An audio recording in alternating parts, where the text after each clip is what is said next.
And I had never, because I was born when my grandfather was already an older man, I never knew the young man who he was except by report of others and what I was told about the dates and times that he emigrated and what he encountered and what sort of experience others had had with him before I was ever there. The grandfather I knew was a quiet man who walked very slowly and spoke in gibberish that I couldn't understand because I couldn't understand the Germanic Swiss language with that really thick accent. I studied German in high school years later, but he was gone by then. He died in 74, if I remember correctly. And so, but that brings up this challenge of the meaning of a life. You know, what was the meaning of my grandfather's life?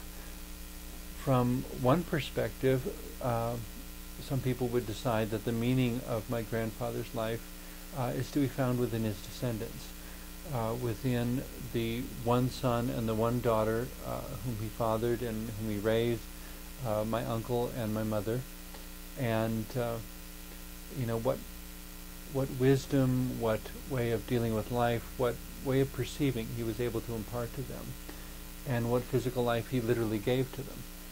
That whatever happens in their lives in some ways becomes the meaning of his life.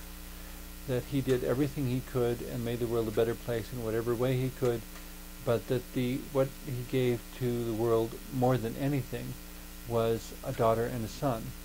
And eventually he grew old and died and left my mother and my uncle to hopefully make the world a better place, and each of them having children, and similar sort of thing, that it becomes this challenging question of whether the meaning of their life is to be found within the lives of their children.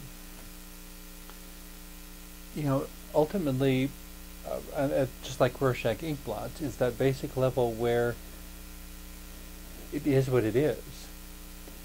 But then we bring interpretation to it, and rightly or wrongly, value judgments. When someone who, what's an example? St. Francis of Assisi. By all reports, his father was a fairly successful businessman, emotionally volatile, and you know, basically oriented toward profit. Not a particularly sensitive or gentle man from the reports that I've read and the depictions that I've seen. I don't know if they're accurate or not. I don't know if there's any way to find out whether they're accurate or not. St. Francis of Assisi lived 800 years ago.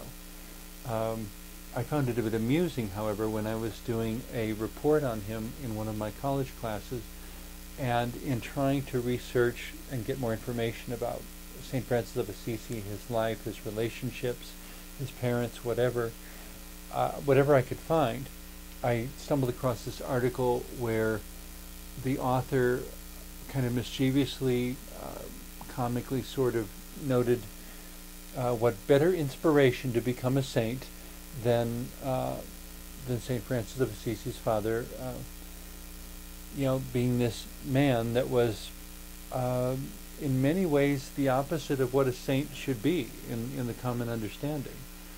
And so by seeing everything his father was and finding fault with it, maybe not so much finding fault with it as seeing the ways that it lacked wisdom, that it lacked compassion and love and understanding.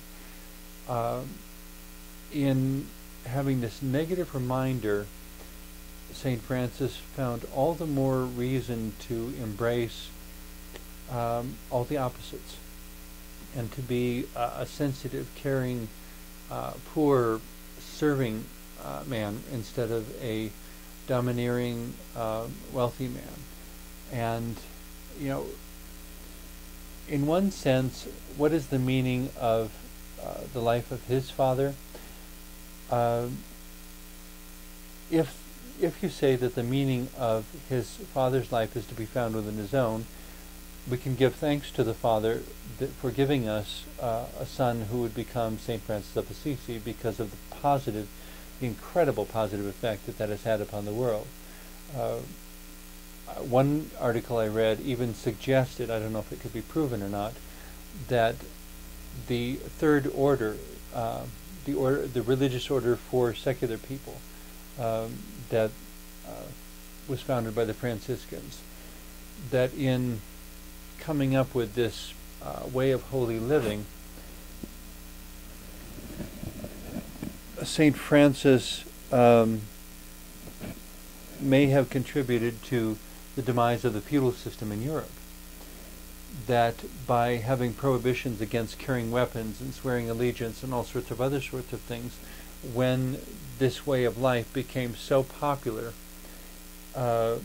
it became difficult for the ruling systems to remain as they were, because they weren't, as authoritative as governments and rulers always want to be. If the majority of the people refuse to go in a particular direction, there's not a whole lot they can do except to basically try to position themselves in front of where everybody is already going. In that sense, even looking at the negative examples in history, what is the meaning of Adolf Hitler? There may not be as much meaning there as some people want to suggest. It may be that the international relationships of Europe during the 1930s in Europe were such that any tyrant would do. But the imbalances that had been created had to be resolved, and everything was moving toward something similar to the events that actually happened. So that the meaning of Adolf Hitler may simply be that he was the politician who saw where everyone wanted to go and ran out in front and gave them permission to go there. But it wasn't that he made people go where he wanted to go. So what is the meaning of his life? It depends on how we interpret it and how we want to assign that. The meaning of his life could simply be that he led Europe through a soul-searching and a purging that was horrific in its implications and in its proportions, in the sheer numbers. Nothing.